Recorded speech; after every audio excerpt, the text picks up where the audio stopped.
కథామంజరి అంతర్జాల పత్రిక మే 2025 శ్రావ్య సంచిక. కథ వృద్ధం శరణం గచ్చామి. కలం డాక్టర్ కాలువ మల్లయ్య.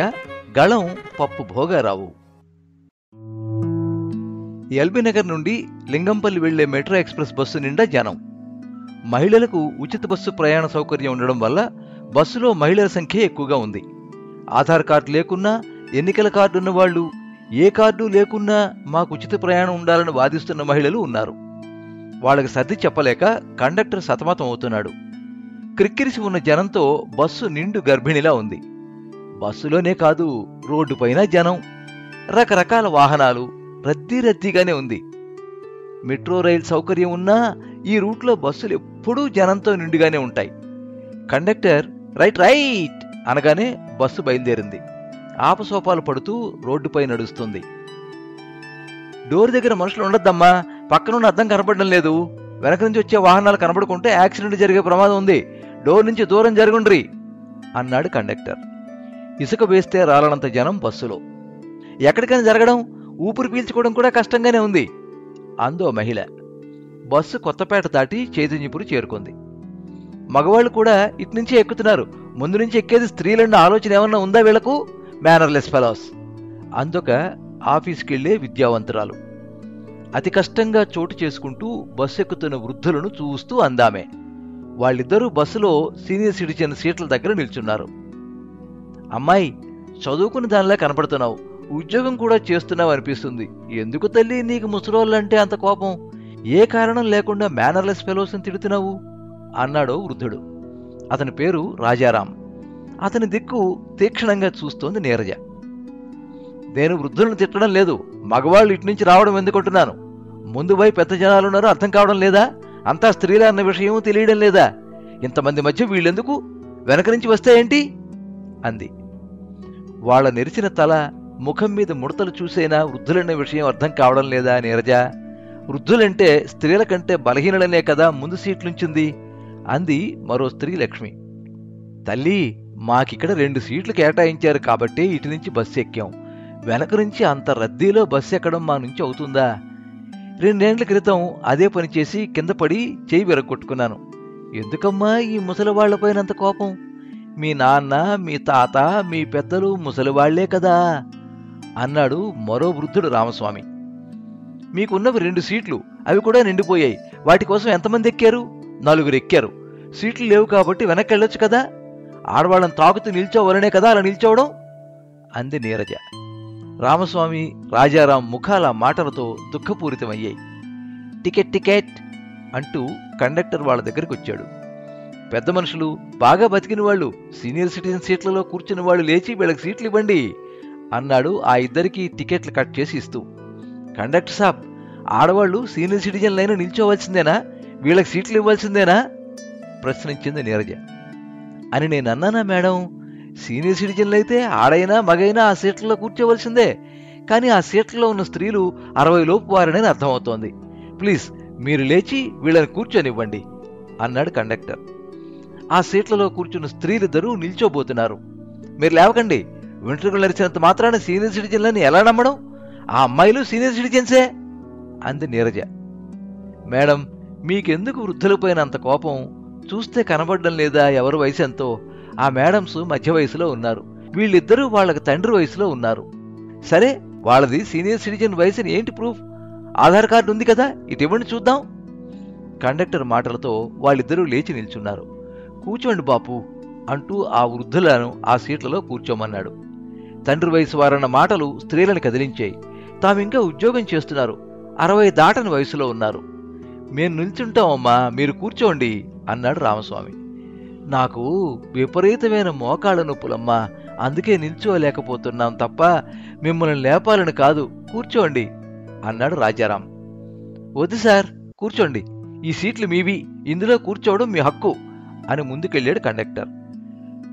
బస్సు దిల్సుఖ్ నగర్ దాటింది. వృద్ధులిద్దరూ సీట్లలో కూర్చున్నారు. కండక్టర్ సాబ్, మరి వీళ్ళకి వయసు ప్రూఫ్ చూడడం అవసరం లేదా? ఆడవాళ్ళని అడిగారు, వీళ్ళని అడుగురా అంది నీరజ పక్కనున్న మహిళ. తమ జేబుల్లోని ఆధార్ కార్డు తీసి ఆ మహిళకే చూపారు ఆ వృద్ధులు. కండక్టర్ గారు వెనక్కొచ్చారు. నీరజను చూస్తూ, మేడం మీకెందుకో పురుషద్వేషం బాగా ఉన్నట్టు కనబడుతోంది. పురుషాధిక్య సమాజంలో స్త్రీ అణగదొక్కబడుతుందన్న మాట వాస్తవమే. కానీ పురుషులందరినీ ఒకే గాడిని కట్టడం సరైంది కాదేమో. ఆలోచించండి. పురుషుల్లోనూ పుణ్యపురుషులున్నారు. కనీసం వయసుడిగిన వృద్ధులపైన దయచూపండి అంటూ నవ్వాడు. ఆ మాటలకు మరింత సీరియస్ అయింది నీరజ. మీ వాలకం చూస్తూ ఉంటే కథలో కాకరకాయలో రాస్తున్న వారిలా కనబడుతున్నారు. కనీసంగా పుస్తకాలు చదివేవారిలా అనిపిస్తున్నారు. ఎముకలు కుళ్ళిన వయస్సు మళ్ళిన వృద్ధుల్లారా చావండి అన్న శ్రీశ్రీ మాటలు మర్చిపోయారా? ఇలాంటి వారుండి ఏం లాభం? పైగా వీళ్ళకి రిజర్వేషన్లు, పెన్షన్లు అంటూ గోల. అవును, నేను స్త్రీవాదిని, పక్కా స్త్రీవాదిని, స్త్రీవాదోద్యమంలో పనిచేస్తున్న దాన్ని అంది కోపంగా నీరజ. వృద్ధులిద్దరూ కండక్టర్ నీరజ మాటలను శ్రద్ధగా వింటున్నారు. ఆ అమ్మాయిపై కోపం రావడం లేదు, జాలి కలుగుతోంది. దాదాపు తన ఈడులో నడివయసులో ఉన్న నీరజకి ఏం చెప్పాలో కండక్టర్కి అర్థం కావడం లేదు. ఒకసారి బస్సు చివరికెళ్ళి మళ్ళీ తిరిగొచ్చాడు. బస్సు కోటి దాటి నెమ్మదిగా పరిగెడుతోంది. మేడం, నాకు పుస్తక పఠనం అంటే చాలా ఇష్టం. విద్యార్థి దశలో, ఆ తర్వాత పుస్తకాలు బాగా చదివేవాణ్ణి. శ్రీశ్రీ, గురజాడ, ప్రేమ్చంద్, దాశరథి, సినారే, ఆధునిక కథా రచయితల రచనలు బాగా చదివేవాణ్ణి. రంగనాయకమ్మ, ఓల్గా, జాషువా, చలం రచనలు చదివాను. బుక్ కల్చర్ పోయి లుక్ కల్చర్ వచ్చేంత వరకు, సెల్ ఫోన్లు వచ్చేంత వరకు బాగానే చదివాను. స్త్రీవాద రచనలు చదివాను. అందరిలాగే నాకు కూడా ఇప్పుడు సెల్ చూడటానికే సమయం సరిపోవడం లేదు. నేను రచయితను కాను గాని పుస్తకాభిమానిని. శ్రీశ్రీ చెప్పిన ఎముకలు కుళ్ళిన వయస్సు మళ్ళిన వాళ్ళు వయోవృద్ధుల గురించి కాదనుకుంటాను. పుట్టుకతోనే వృద్ధులు, నాన్నగారి తాతగారి భావాలకు దాసులేని ఉత్తరం గురించి అన్నాడు కండక్టర్ మల్లేశం. మల్లేశ్ మాటలెంతో ఆలోచనాత్మకంగా అనిపించినా పురుష జాతిపై నీరజకున్న కోపాన్ని తగ్గించుకోలేకపోతున్నాయి. కండక్టర్ గారు, మీరు ఎన్ని పుస్తకాలు చదివినా మీ పురుషాధిక్య స్వభావాన్ని, పురుషస్వామ్య భావజాలాన్ని దూరం చేసుకోలేకపోతున్నారు. ఎన్నో ఉద్యమాలొచ్చి స్త్రీల హక్కుల పోరాటాలు ఉధృతంగా సాగిన తర్వాతైనా మీరు పురుష పక్షపాతిగానే ఉంటున్నారు. తరతరాలుగా ఈ దేశంలో పురుషులు స్త్రీలను ఎంత అణిచివేస్తున్నారో మీకు తెలియంది కాదు. నూనూగు మీసాల వయసుగల పోరగాండ్ల కాన్నించి కాటికి కాళ్ళు చాపే వయసున్న వృద్ధుల వరకు పురుషులు స్త్రీలు కనబడితే చొంగ కారుస్తూనే ఉంటారు. వాళ్ళ కళ్ళన్నీ ఎప్పటికీ స్త్రీల వంపు సంపులపైనే. అందుకే పురుషులకు బస్సులోనైనా సరే స్త్రీల పక్కన సీట్లు రిజర్వ్ చేయొద్దంటాను. జీవితంలో నాకెన్నో చేదు అనుభవాలున్నాయి. నీరజ కళ్ళ వెంట పటపట నీళ్లు కారుతున్నాయి. నీరజలో పురుష బాధితురాలు మాత్రమే కాదు, నిఖార్సైన స్త్రీవాది కనపడింది మల్లేశంకు. కానీ వృద్ధులందరిపైన అదే అభిప్రాయం ఉండటం మల్లేశంకు నచ్చడం లేదు. బస్సులో ఓసారి రౌండ్ కొట్టి టికెట్లిచ్చి వాళ్ళ దగ్గర నిల్చున్నాడు మల్లేశం. వెనుకకు తిరిగి నీరజ కన్నీరు కార్చడం చూసిన రామస్వామి, రాజారాం హృదయాలు ద్రవించాయి. దుఃఖంతో పూడుకుపోయాయి. వాళ్ళు ఆలోచనలో పడ్డారు. వాళ్ళ కళ్ల ముందు ఎన్నో దృశ్యాలు కదులుతున్నాయి. నీరజ మనసు తన జీవితంలోని చేదు గతంలో విహరిస్తోంది. ఎన్నో ఆశలతో, ఆదర్శాలతో విజయ్ని ప్రేమించి పెళ్లి చేసుకున్న నీరజ కొద్ది నెలల్లోనే అతని అంతరంగాన్ని అర్థం చేసుకుంది. తనను ప్రేమించే రోజుల్లోని బతుకంతా నటనేనని తెలుసుకుంది. అతనిలోని పురుషాహంకారం త్వరలోనే బయటపడడం గమనించింది.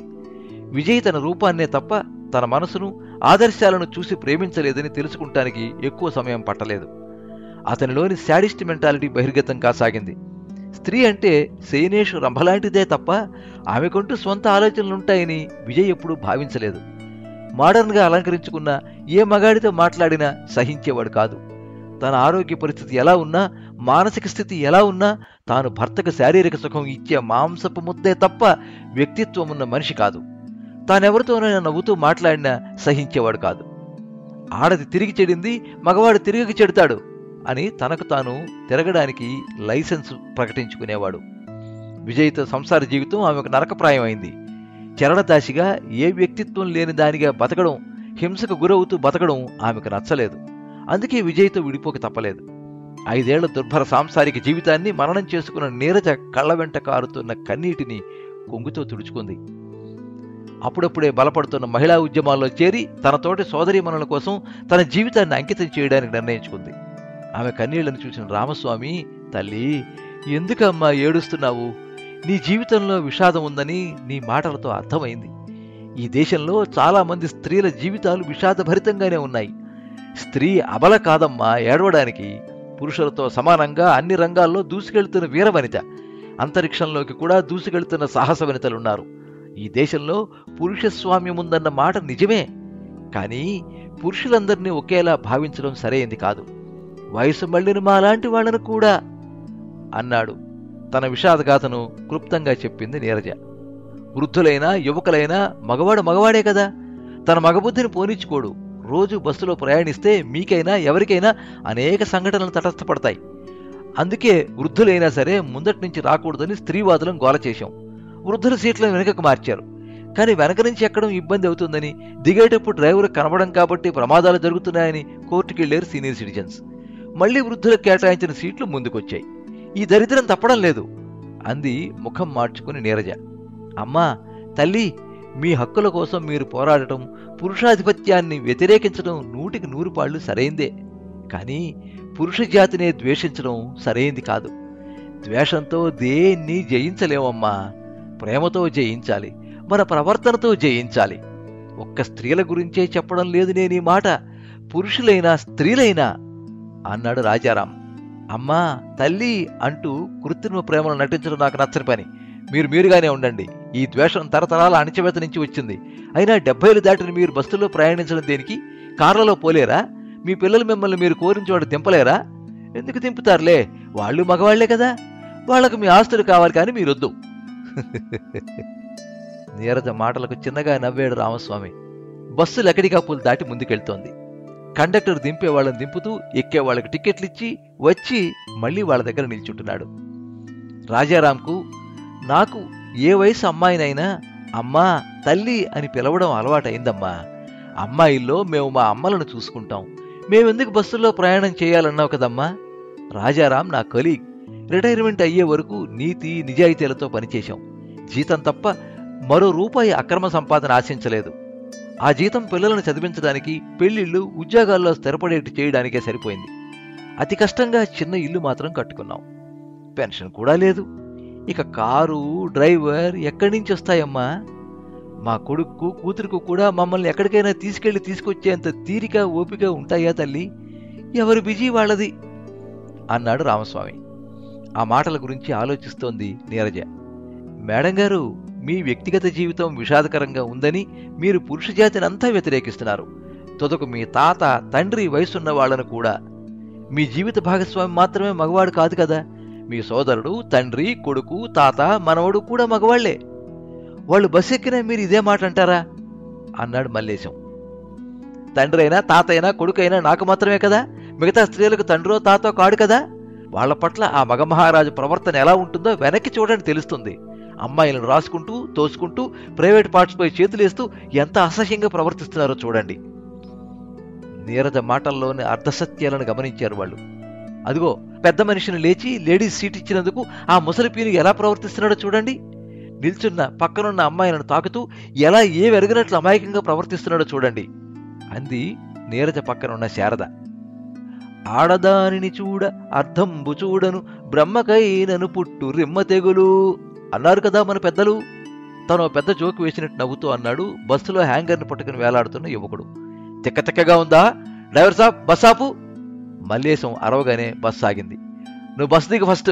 ఇలాంటి వాళ్ళు ఉండడం వల్లనే పురుషులపై ద్వేషం పెరుగుతోంది, ఆర్టీసీకి కూడా చెడ్డ పేరు వస్తుంది అని ఆ యువకుడిని బలవంతంగా బస్సు దింపాడు కండక్టర్. మంచి పని చేశారు కండక్టర్ సార్ అన్నారు బస్సులోని చాలామంది. బస్సు అమీర్పేట దాటినా నత్తనడకే నడుస్తోంది. బస్సులోనే కాదు, రోడ్లపై కూడా భూమి ఈనినట్లుగా జనం, వాహనాలు.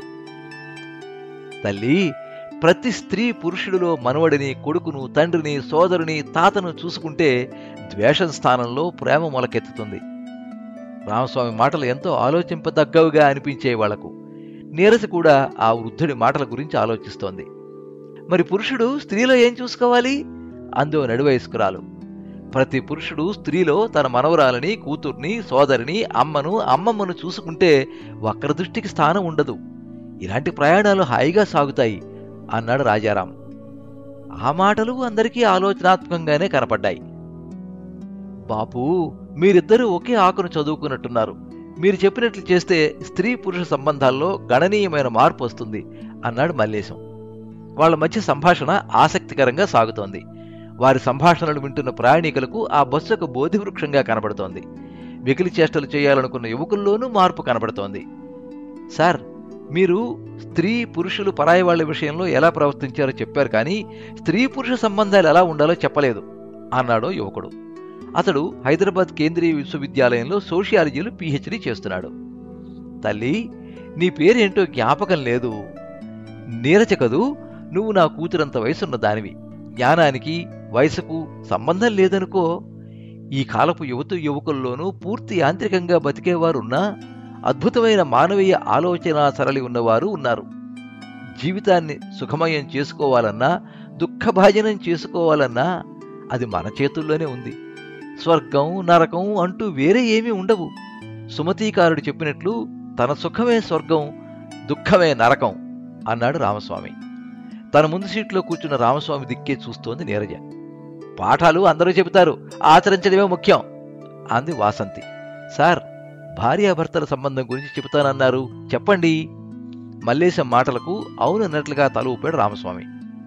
రాజు అంటే దైవాంశ సంభూతుడు, భర్త అంటే దైవం లేక యజమాని అనుకున్నప్పుడు ఆ సంసారం యజమాని బానిస సంబంధం అవుతుంది తప్ప భార్యాభర్తల సంబంధం కాదు.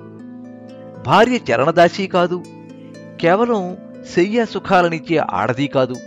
భార్య అంటే సహధర్మచారిణి, సహచరి, మంచి స్నేహితురాలు. భార్యాభర్తల మధ్య ఆధిక్యతాభావం, ఆత్మన్యూనతాభావం ఉంటే అది సంసారం కాదు. భార్యను కార్యేషు దాసి శయనేషు రంభగా భావిస్తే అది యజమాని సేవక వేశ్యా సంబంధం అవుతుంది తప్ప భార్యాభర్తల సంబంధం కాదు. ఇలాంటి పురుషాధిక్య ఆలోచన విధానం వల్లనే స్త్రీ అణచివేతకు గురి చేయబడుతోంది. భార్యాభర్తలది కామమయ సంబంధం కాదు, ప్రేమమయ సంబంధం.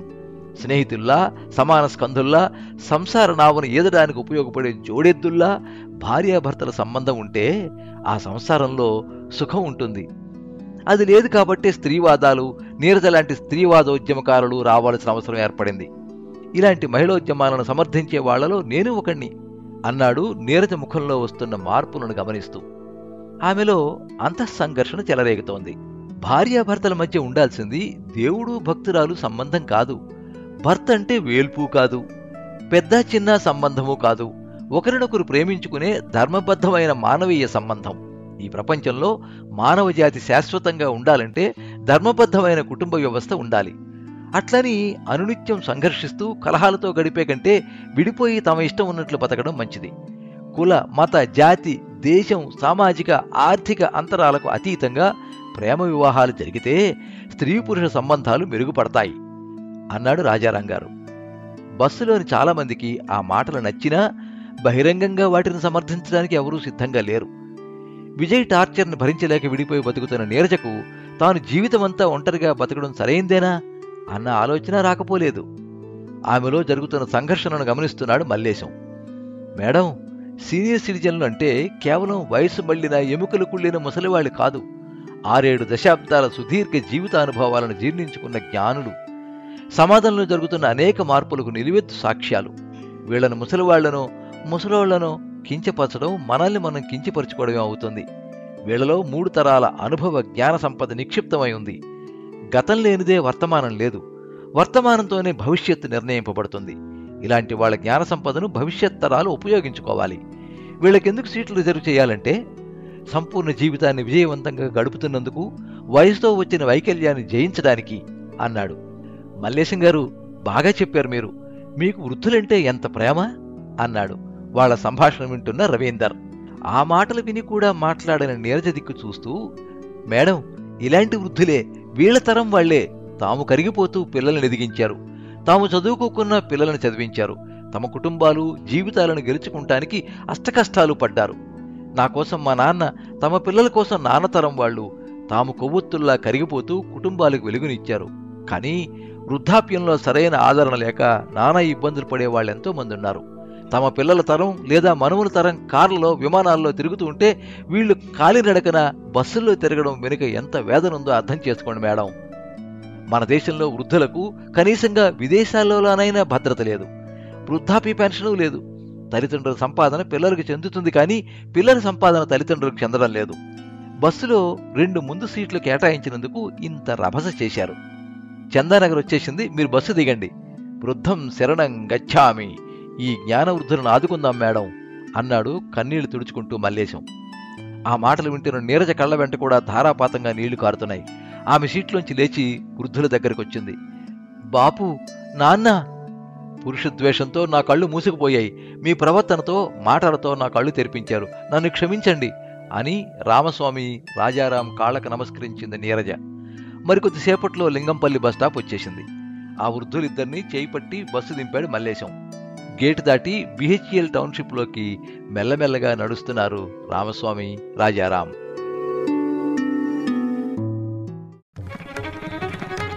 కథామంజరి మీరింతవరకు వృద్ధం శరణం గచ్ఛామి కథ విన్నారు. రచన డాక్టర్ కాలువ మల్లయ్య. వినిపించినది పప్పు భోగారావు. సర్వే జనాః సుఖినో భవంతు.